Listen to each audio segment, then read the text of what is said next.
It makes no difference, it's the killer that's inside of you. We'll stop at nothing to bring the end. Your tie executioner, on you we can depend. Depend. On you we can depend.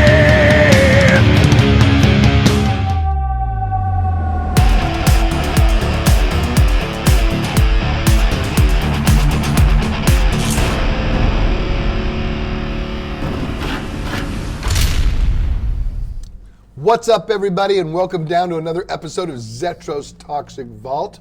Alongside myself, I have another returning guest inside the vault. I have Mr. Gary Wendt.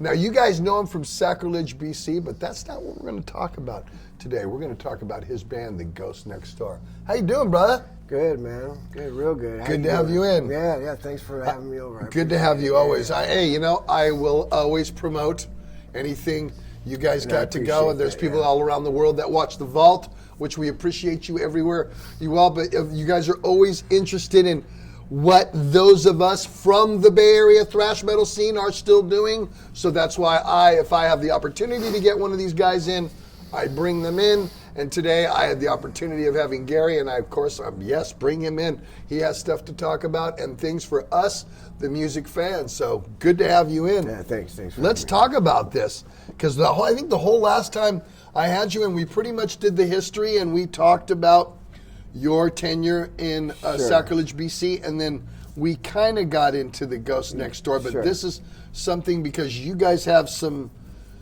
music we're about ready to release, and you're kind of You're going to taking some time to get it done. That's okay, but hey, I've got 7 years since the last Exodus record, so who am I to talk? You know what I mean? So tell us what's been going on. Tell us what you've been doing, and your strategy on this. Okay, well, so we released our second album in early 2018, I think.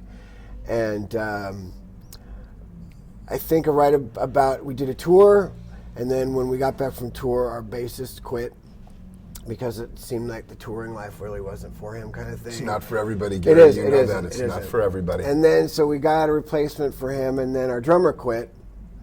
And so it was like we'd make 2 steps forward and then 10 steps back, right? And we were starting to sound really good.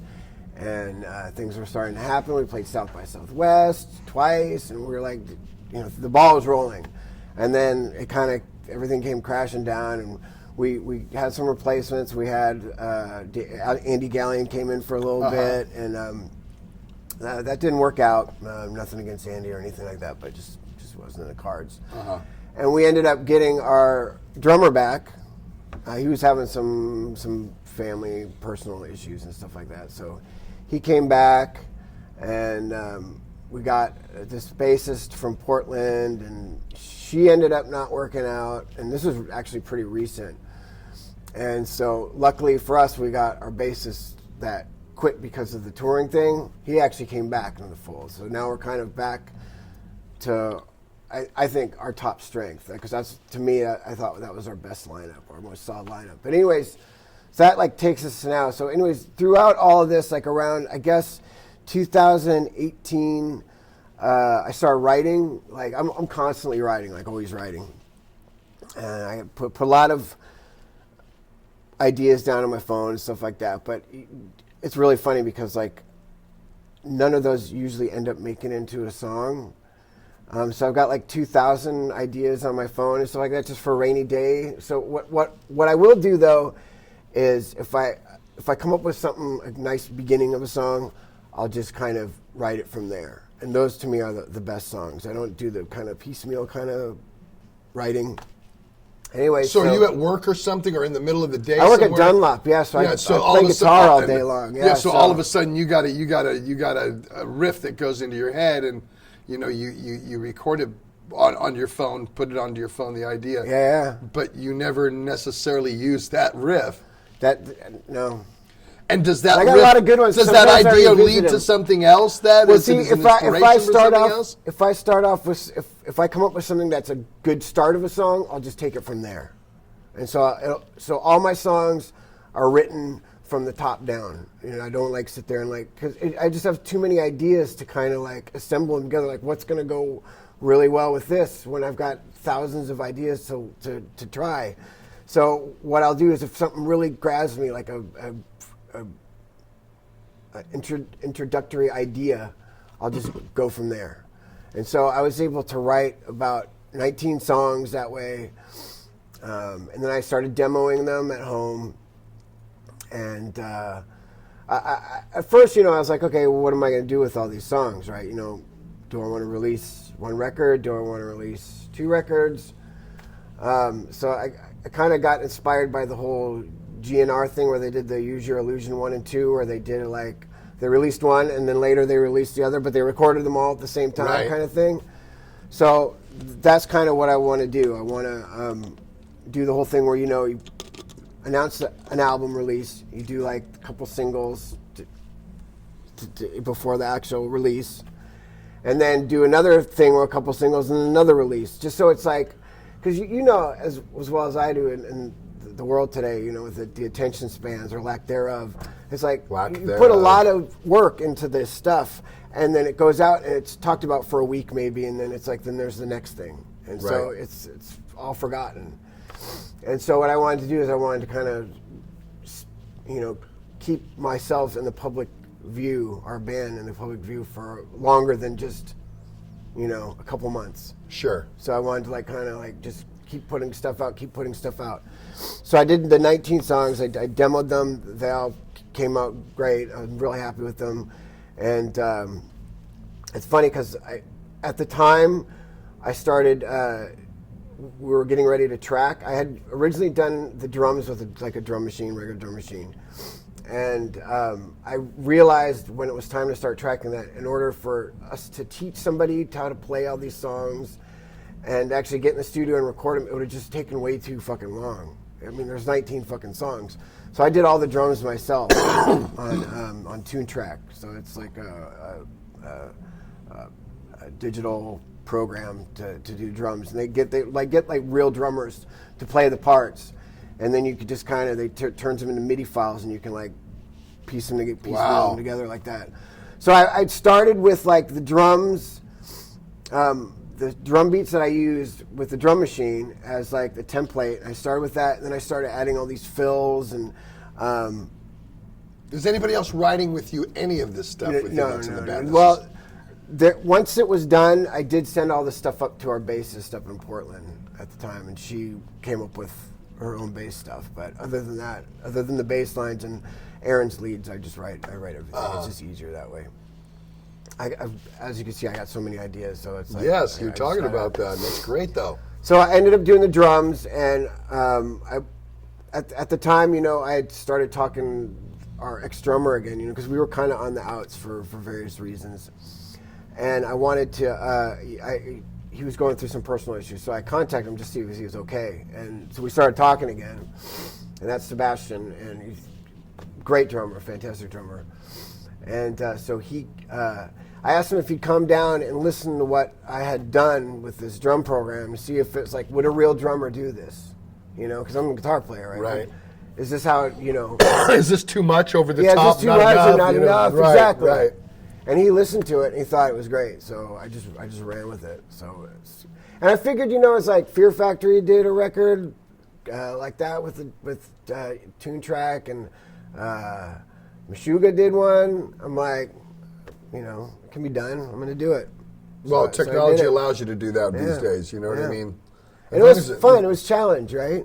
Of course. Yeah. I'm sure it was. So then I started tracked everything at home. It was in the middle of COVID, so and I had all these songs written before the whole COVID thing happened. So it wasn't like a situation where I was I had all this downtime, because I didn't. Dunlop was out of business for about a month, and then we started working again. So I was out of work for about a month, and that was it. So through the whole pandemic, I've been pretty much that's great. At the factory and stuff. Yeah, they're great. Great. And so. the demos were done. I tracked everything. Aaron tracked his stuff at home, our other guitar player, because they had a newborn, so he didn't want to come and expose his daughter to what's COVID or whatever. So he did his thing at his house. I did all my stuff at my house, and then our bassist at the time, Nye, went down and tracked with Snake Green over at his studio, and then once everything was tracked, I started mixing it with Snake. So we were supposed to do it with Juan Ortega originally, and he kind of balked at the last minute. He's been kind of helping in the behind the scenes a little bit, but so we're ending up doing it ourselves. So it's kind of slow going because of it, but we did like this thing where we did a initial mix, and then we sent it to the mastering engineers over at Fascination Street in Sweden, and like, is this good enough? Because they do like a lot of top drawer stuff. Like, is this good enough? And he gave me his notes like twice. He sent it back twice, and I'll do this, and we did it, and we sent it back to him, and he's like, "You're golden." So just kind of going from there. So I'm about at the 10-song mark now, and I do it myself, and then I go over to Snakes, and he kind of stands over my shoulder and like kind of like does a little bit more of like using his ears and stuff like that, and I just do the engineering and stuff like that. And then I take it home and use what we did as a template for the other songs, and then I bring it back to him. I mean, it's kind of, I did that with Juan, the last record. We did like the whole thing, because we couldn't afford like a whole thing. Cleaned it up a little bit. Yeah, he did the first mix, and then I took it back home and used that as a template for the rest of the album. Then I brought that back to him, and then paid him to like kind of fine tune everything. Clean it up a little bit. Yeah. So we're doing it kind of like that, but this time it's just me and Snake, really. Are you playing the bass parts on it? No. She actually tracked the bass. Yeah. She was great at writing. She just wasn't like nothing against her. I mean, first of all, she lived in Portland, so it made it impossible to practice with any kind of regularity. Sure. We just played with Mordred, and we had 3 rehearsals beforehand, and you could tell, right? Yeah. I could tell. That's too bad. Yeah, and I put way too much work into that, to have that kind of stuff happen. So, as a matter of fact, now that we're on that subject, I was like in a really bad place recently, like when it wasn't working out with her, and we weren't rehearsing enough, and we were supremely dysfunctional. And here I am, putting together this opus, of my life's work, like in my opinion, the best stuff I've ever done. And it's kind of all falling apart, and COVID's going on, live scenes dead, and all that stuff. I was really having like problems with like wanting to continue. I had not so much filled with self-doubt, but just like doubt with the whole fucking thing. It's like, I'm doing all this for what? It's like I'm still in the same kind of situation as I was when I started this band, because every time we get somewhere, I get, it's 10 steps forward. Yeah, 2 steps forward, 10 steps back. 10 steps again. back. And so I was like really like super on the fence. I was like ready to just it could discourage a person. Yeah. It totally can. I was ready to just say I'm But done. this is what you are, Gary. You know that. It is. So once we got Noah back playing bass, and we had our first rehearsal with him this past week, and things are looking up and stuff. But I was like, I was never been so close, man, to just throwing my hands up and just saying fuck it. It's what we are. Yeah. It's what we do. Yeah, I would have done more music, but I was thinking about doing like just like continuing the band as like a studio thing where I just write and release music. But that's not fun. Playing live is fun. Yeah, but I mean, if you don't have everybody knows the right people, right? I haven't made that no silence thing. I hate the studio. It's no fun. There's nobody there. I like the studio. I see most guitar players do. Ask singers what they think of the studio, and it's like, ugh, this in front of a mic. It's boring, bro. I don't even get to sit there and go, okay, check out this riff, because anything I say comes through the mic. So sure. I'm not a big fan of it. I love, obviously, the end result of what happens, you know what I mean? And I know what to do when I go in there, but God, playing in the studio is just so I can go out and do it live, man. Sure. That's what I love. I mean, you guys play in front of big audiences. Longevity, to me, that's the best. The longevity, that comes with longevity, obviously, you know what I mean? So, and we're very fortunate for that. Yeah. We are. We're lucky. Lucky is the word for we were geez, kids. you guys With fucking Bailoff originated a in fucking 85, style of music. 1985, the Bonded by Blood came out. We were all fucking kids. I joined the band in 86, and here we are 35 years later. And you guys are about to release another one. we're about really, yeah. Yeah. It's in here in a couple weeks, yeah. Awesome. Now there goes your 7 years between records. So see, you know what I mean? That's why I think what you're doing with releasing music every couple of months or some, I think that's great. It gives people stuff. Like you said, the attention span is like, what? Yeah. So if you give them 12 songs, the attention span might just burn through those 12 songs, and then that's and then it, on to right? the next thing. Right. I mean, remember when Tool released Fear Inoculum? Remember, like the years and years of Tool fans complaining about them not putting out a new record and all the hullabaloo about them not releasing new music. They put it out, you hear about it for a week, and then it's like, so all that fuss, Right. right? And Well, it's we're like- hearing a little bit of that now. They know it's done and ready to come out, but Sure. we've got 7 years under the belt as of now, over 7 years since the last one came out, so we're feeling it a little, well, luckily Sure. it's done. But I mean, Yeah. you do hear them. The fans want new material. And this is the way I explained it. I'm like, well, if you were in 5th grade when Blood In, Blood Out came out, you're going to graduate this year. Okay, that's a good. I mean, I'm sorry, because when you're older, you don't look at time like that. But when you're younger, it's so different. So, if some kid was an Nexus fan, he bought Blood In, Blood Out. He was in 5th grade. He's graduating high school this year, and the new record. So there's a little but bit. Gary was like he was. Well, we know that. Slayer That's thing of course, forever. and that's the biggest If that thing. was, yeah, if that Well, if we he know wasn't in that. We know that. you If guys Gary would wasn't there, we would have been, done more. And that's the whole thing, because we would not have given you the record that Persona Non Grata is if we didn't have him here back full time. If Sure, he had sure. to go, okay, look, I got 3 months. Let's go get this done. I don't think it would be as good as it is. So.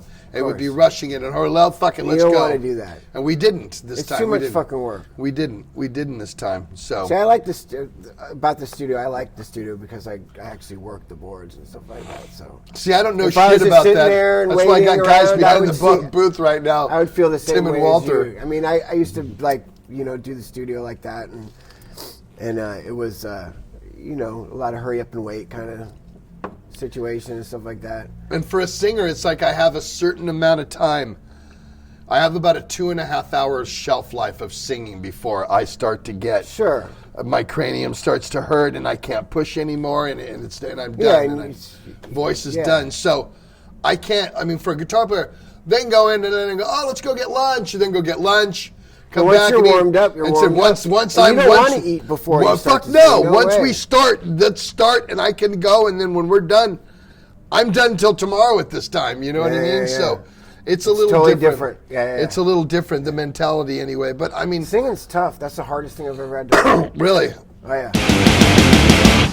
I am one step closer to the last step that I can take, for I lose all control. These few words I like to say, it's getting way too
So guitar, because I'm working at Dunlop and I test strings, I get to play a guitar a lot. So I'm like really kind of trying to up my shredding game and stuff like that because I never got really good at that, in my opinion. But like all throughout, I've been, working on my singing, which is to me super tough because with an instrument, you can see what you're doing. You can't fucking see what your vocal cords are doing. Well, the thing is, so it's all muscle memory. And those stuff, that's right? exactly how it is. It's muscle memory. So you got to practice.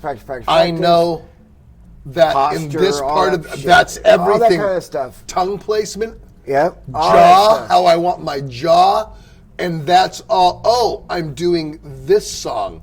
For this song to get in that register, I got to go like that, or I have to go like this, or I have to, whatever the mechanics are that I do. You and can't that's just all go up there and... No, and that's muscle some memory. people are like naturals and stuff like that. I'm sure not. I had to really work at it. I still have a lot of problems. I practice every day that I sing on the way out to the studio to the vault today. I practice.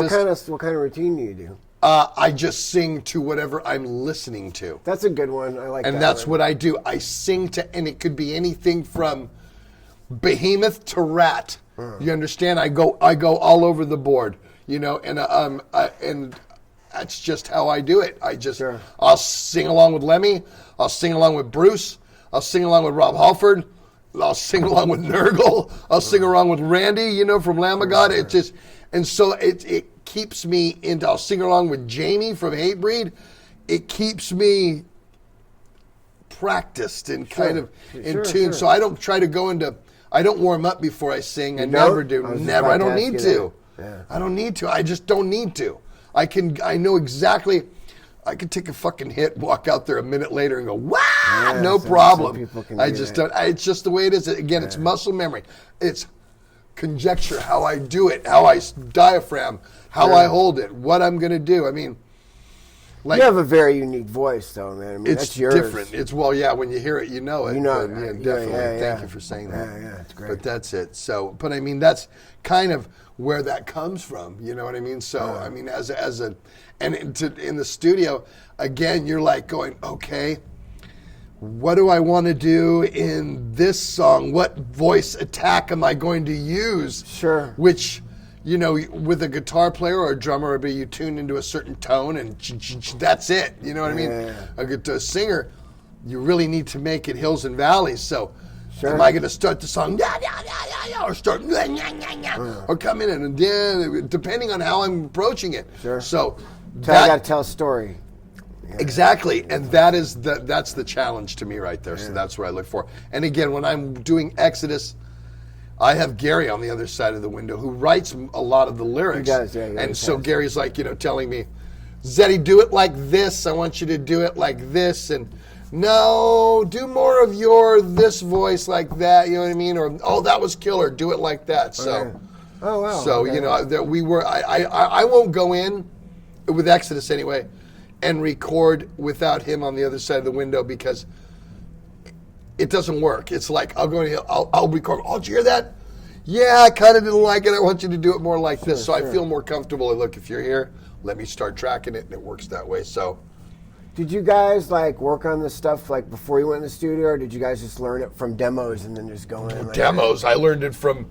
And then when they were recording it, I got scratched guitars and drums.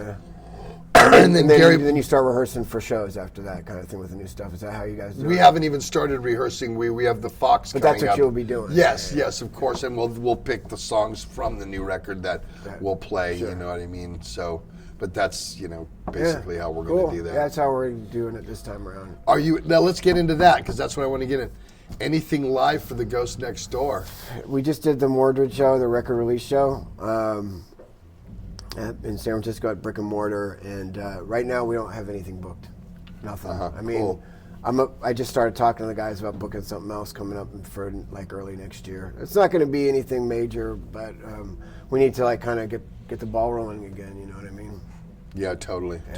Well, let everybody know, and we'll put it up on the screen here where they can get the Ghost Next Door, where they can listen to you, your record label, all your stuff. Tell everybody. Okay, so. You can find our stuff online, all the streaming sites. I think our first record that was originally released on Mausoleum Okay. That's available everywhere except for Pandora. They didn't like it, I think. Really? They actually vote things in at Pandora. I didn't know that. Yeah. But they do have, Pandora does have our second album. Our first album is self-titled. Second album is called A Feast for the Sixth Sense, and it's on Ripple Music, which is a local label. That can be found just anywhere. Bandcamp, YouTube, iTunes, Apple Music, wherever. So Merchandise, swag, vinyls, anything they can buy. You could get stuff from Ripple's website. I'll give him the information. You can put it down in the. Cool. Yeah, we'll put that on, and we'll put it right here on the screen so you guys can get that and go there. We're a Ghost Next Door band on Instagram. The Ghost Next Door on Facebook. And the ghostnextdoorband.com is our website. There you go. We're going to take a break, but I'm going to bring Gary back, and we are going to talk about back in the day. But we have a really cool topic. We're going to talk about what the new wave of British heavy metal and sounds like that had to do with what we did here in the Bay Area Thrash on Zetro's Toxic Vault. We will be right back.